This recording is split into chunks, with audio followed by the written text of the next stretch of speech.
know about you guys, but I love a good movie, right? Anyone like that? Like, you could binge watch for days if you just had nothing on your schedule. I love stories, but let's be honest, I like a pretty good short story. In fact, I feel like the best stories can be summed up in the fewest amount of words. In fact, one of my favorite stories can be summed up in 6 words. In a galaxy far, far away.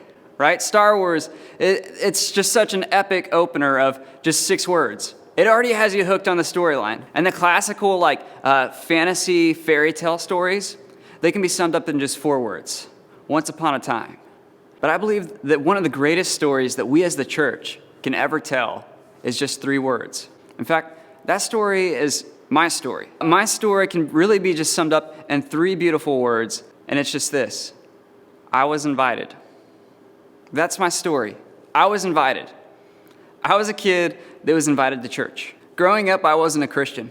I was actually a Jehovah's Witness. It looks like Christianity, but it's not. Just to put it simply, the Jehovah's Witness was a cult that I grew up in. I would have been the 3rd generation of Jehovah's Witnesses in my family. My grandparents were Jehovah's Witness, my mom was a Jehovah's Witness, and me and my siblings would have been Jehovah's Witnesses too. And here's what you need to know about being a Jehovah's Witness. Pretty much, you're scared that anything and everything is going to send you to hell. If you celebrate Christmas, you're going to hell. Open up that present, you're going to hell. If you sing the happy birthday song, yeah, you can't do that. You can't celebrate birthdays if you're a Jehovah's Witness. Even saluting a flag or saying the Pledge of Allegiance, you feared would send you to hell. Pretty much, just imagine anything that could cause joy sent you to hell. That was my first impression of who God was. Now, let me just be clear, that was the wrong impression of God, but that was my first impression of God. I feared that God was constantly just watching me under a microscope, waiting for me to mess up so he could press that smite button and just destroy me. Does that sound familiar to you? Maybe you grew up that way too. Maybe you're not a Christian. You're just someone who just got invited to church this week and you're dipping your toe into this church thing and you grew up with that same impression. That God is just like the anti-fun. So here's what happened. My mom remarried. The guy that she got married to wasn't that religious, and so they decided to compromise and not go to church at all. And I still had this impression that God was still waiting with that smite button. And can I be honest? This was about 5th or 6th grade, and I was kind of a punk back then. I was the kid that when your youth pastor invites you to invite people to church, I was the kid that you didn't want to invite to church. I knew more cuss words than a sailor as a 6th grader, which sounds a little weird, but you've probably seen it. I was that kid. The kid that kids were probably too scared to bring to church. Until one week, my friend TJ invited me to his church. Now, he wasn't weird about it. He wasn't like, hey, speaking of football, you know who's a touchdown in my book? Jesus, right? He didn't do that. My friend TJ, he walked up to me at lunch and he's like, hey man, we're gonna go play some dodgeball at my church. Do you wanna come tonight? And I was like, yeah, I like to hit people with dodgeballs. That sounds awesome. So I went to TJ's church. And of course, we played dodgeball, and I had the time of my life. But I also heard about Jesus. See, in the Jehovah's Witness church, we didn't really believe in Jesus. He was just some other character in the Bible. The main character was God, and he wanted to smite you, so you better behave. But I learned about Jesus. In fact, Jesus talked about God in an entirely different light. He talked about God loving us unconditionally, that there is nothing we could do, there is no sin we could commit that would stop God from loving us. And I remember we quoted this verse that night. We read it out loud, and it was, there is no fear in perfect love because perfect love casts out all fear. That night, I decided to follow Jesus. I was the kid that no one wanted to invite to church. I was the kid that people were like, that's not someone you invite to a church because it's too clean and he's too dirty. But my story was changed with just 3 words. I was invited. And see, that's the power of stories. Stories invite us into something bigger than ourselves. My story was my own, but at the same time, it was grafted into the story of Jesus with just 3 words. I was invited. And yes, I was invited to play dodgeball, but I was invited to so much more.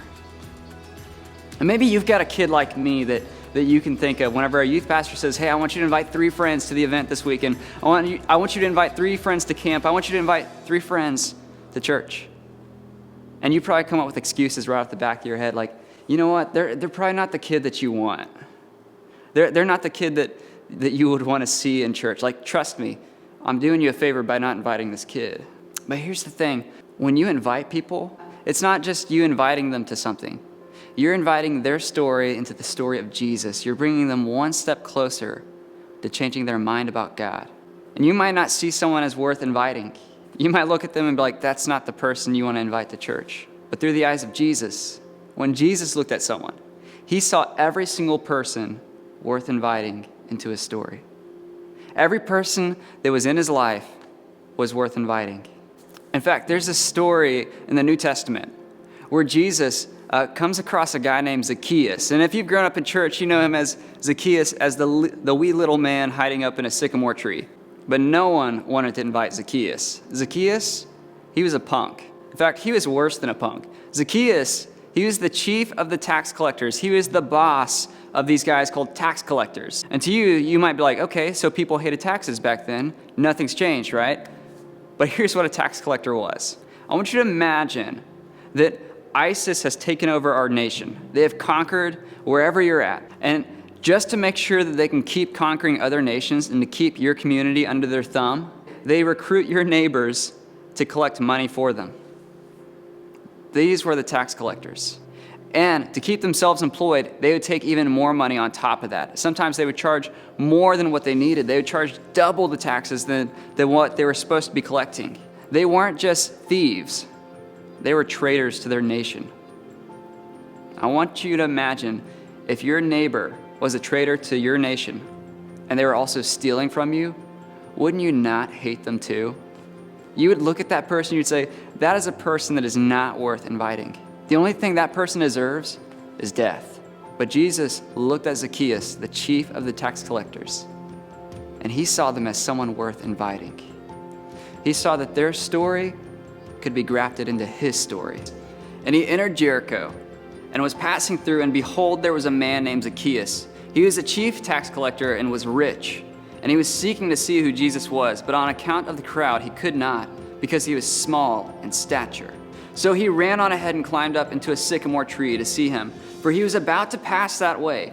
And when Jesus came to the place, he looked up and said to Zacchaeus, Zacchaeus, hurry and come down, for I must stay at your house. See, here's Jesus inviting himself into Zacchaeus' life. He's like, Zacchaeus, I want to eat dinner with you. And when Jesus said this, like Zacchaeus hurries down the tree, like he wastes no time, and it says that he received him joyfully. But here's what happens. When the crowd sees all of this happening, they start to grumble and complain. This is the kid that you don't want to come to your youth group. This is the kid that cusses like a sailor and smokes and does all the things that you're not supposed to do in church. And the crowd is looking at this moment, they're like, Jesus, what are you doing? Do you not know who this guy is? He's a tax collector. He's a traitor. This guy is a garbage human being. And here's what happens next. Zacchaeus stood and said to the Lord, Behold, Lord, the half of my goods I give to the poor, and if I've defrauded anyone of anything, I restore it fourfold. Because Jesus invited Zacchaeus into his story, he was transformed, and his behavior showed it. He told the crowd, whatever I have, half of it is going to the poor. And if I stole anything from anyone, if I took more than what I needed, I'm going to give it back 4 times. If I stole $25 from you, I'm giving you back 100. If I stole $250 from you, I'm giving back 1,000 to you. And here's what I love about this. Jesus knows the transformation is happening because his story has been changed by 3 words, I was invited. This is what Jesus tells the crowd. Today salvation has come to this house, since he also is a son of Abraham. For the Son of Man came to seek and to save the lost. There are people in your life that only you have access to. I can't reach them. Neither can your youth pastor or whoever else is in your church. They are in your life for a reason, on purpose, for a purpose. Because God wants you to invite them into the story of Jesus. And you might look at them and think, they're not worth inviting. But here's the reality. Jesus didn't come to save the people that are clean and healthy. He came to seek the sick and the lost. He came to seek those that you would think would never belong in a church. That's why my challenge to you today is this: be an inviter. Because when we start inviting people in the church, when we start inviting people to youth group, what's happening is we're changing their story completely. You have the power to change someone's life. Just those 3 words. I was invited. When my friend TJ invited me, he had no idea what was going to happen with my life after that invite. But here's what happened. I gave my life to Jesus. I ended up leading 2 more of my friends to Christ because of that, and I ended up becoming a youth pastor. And I can't tell you how many conversations I've had with students, how many people who their lives have been changed because one of my friends had the audacity to invite me to his church. And because of that invite, he's changed the lives of so many more people. That's the power that you have with your invite. So who are you going to invite today?